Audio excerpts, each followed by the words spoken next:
Break के बाद आपका फिर से स्वागत है। चलिए आपको सीधे ले चलते हैं लोकसभा, जहां कार्रवाई शुरू हो चुकी है और आज लोकसभा में बड़ा दिन है। जो सदस्य विरोध में ना के हैं, मेरे विचार में निर्णय हाँ वालों के पक्ष में सामुदायिक संकल्प स्वीकृत हुआ। क्या वेणुगोपाल जी, ऐसे वेणुगोपाल जी एक बात बता दूं आपको, आज कई सदस्य आपके भी कहते हैं कि वेणुगोपाल जी का नोटिस में नाम हमारा था, आपने वेणुगोपाल जी को कैसे बुला दिया, ये भी कहते हैं।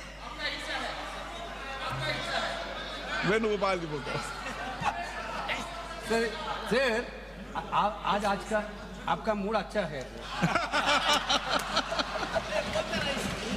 मैं तो कहता हूं पूरे देश का मूड ही आज अच्छा होना चाहिए, मैं तो इस मत का हूं। सर देखो sir in an extraordinary situation, sir, in an extraordinary situation, an extraordinary gazette notification came yesterday night 9:55. Okay. Let us raise the sir, one point, sir. My point, sir. Two issues, sir.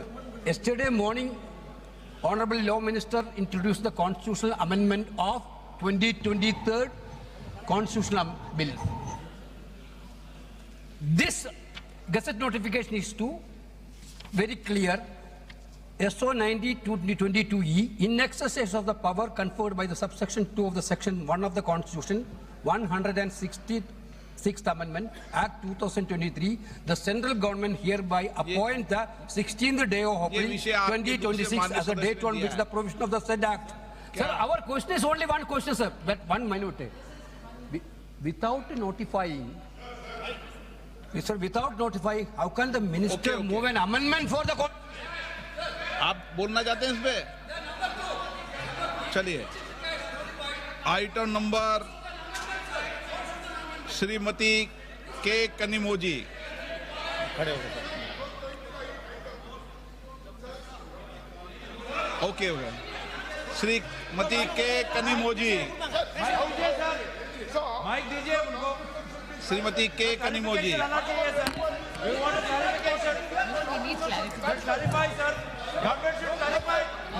मैं कर दूंगा उसका, मैं स्पष्टीकरण कर दूंगा। श्रीमती के कनिमोझी को मैं बधाई और शुभकामना देना चाहता हूं। मुझे फिर से राज्यसभा कक्ष में आपके साथ बैठने का और एक अवसर मिले। अच्छा पड़ोसी है। इस संदर्भ में मैं कहना चाहता हूं कि उपसभापति का पद वास्तव में आपके चुनाव द्वारा सीख बल्कि पहले ही उपलब्ध अवसर पर भर दिया गया है। ये फॉर्चुनेट है कि इतना क्विक इलेक्शन कौन सा भी नहीं हुआ और ये भाग्यशाली है और हम भी उनके बाजू में बैठ के कम से कम हमको कुछ ना कुछ मदद वहां जाके बैठने के बाद जरूर मिलेगी। इस प्रतिष्ठित पद पर आपके चुनाव ने एक और मिसाल कायम की है। आप इस पद को ग्रहण करने वाले पहले मनोनीत सदस्य हैं। ये पहला प्रेसिडेंट है और पहला एक काम आपको मिला है। इससे ये साबित होता है कि आप इस पद के लायक हैं और इसके लिए उनको ये दिया गया है। हमें इस बात से तकलीफ है कि संविधान अनुच्छेद 93 में निहित संवैधानिक भावना के विपरीत लोकसभा में 2019 से उपाध्यक्ष का पद खाली है। 7 वर्षों से वो रिक्त है। क्या अच्छा होता कि राज्यसभा की तरह लोकसभा में भी ऐसा ही होता तो बहुत ही बढ़िया होती थी। संविधान सदन में उपाध्यक्ष का कक्ष में मेरे पुराने कक्ष से पड़ोस में ही है। जब भी मैं वहां से गेट नंबर 7 पर जाता हूं तो ठीक सामने मुझे उसके बंद कमरे पर लटका ताला दिख जाता है, जो मुझे तकलीफ देता है कि प्रजातंत्र की हम बात करते हैं और 7 साल से एक डिप्टी स्पीकर को आप चुनते नहीं, तो इसका मतलब क्या है? हर आदमी डेमोक्रेसी की बात करता है, डेमोक्रेसी को हम कभी खत्म नहीं करेंगे। कल मैं एक महाशय का भाषण सुना, उन्होंने यही कहा, अरे डेमोक्रेसी को तोड़ने तो बहुत लोग कोशिश किए। ये क्या है? 7 साल से डिप्टी स्पीकर उस सदन में नहीं है, तो ये क्या है? क्या कहना चाहिए? तो ये अच्छा नहीं है। भरो आपको किसको चाहते हैं उसी को भरो, लेकिन कॉन्स्टिट्यूशनल और एक इंस्टीट्यूशन है, उस पोजीशन को आप खाली रख रहे 7 साल से। और क्या समझ के रखे मुझे मालूम नहीं।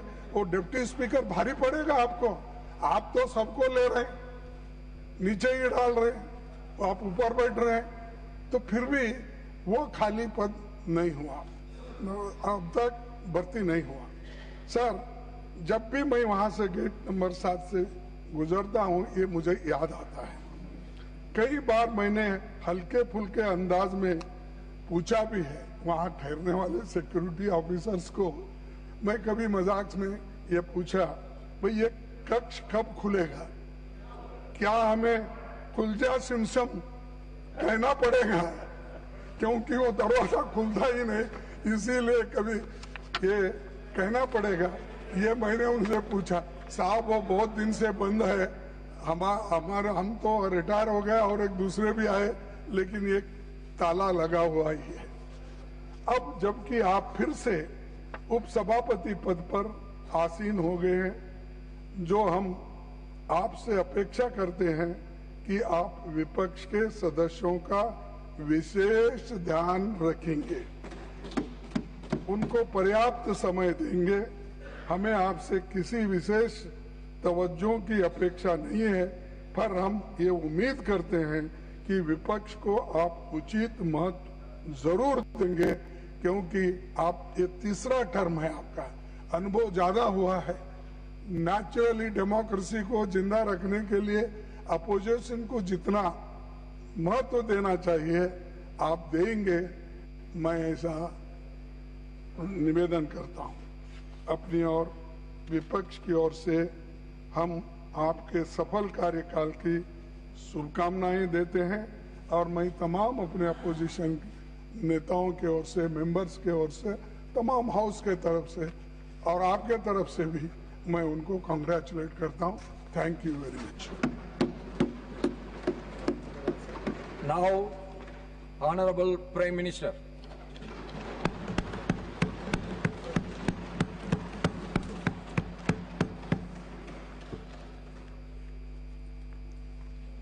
आदरणीय सभापति जी, सदन की ओर से मेरी तरफ से मैं श्रीमान हरिवंश जी को बहुत बहुत बधाई देता हूं।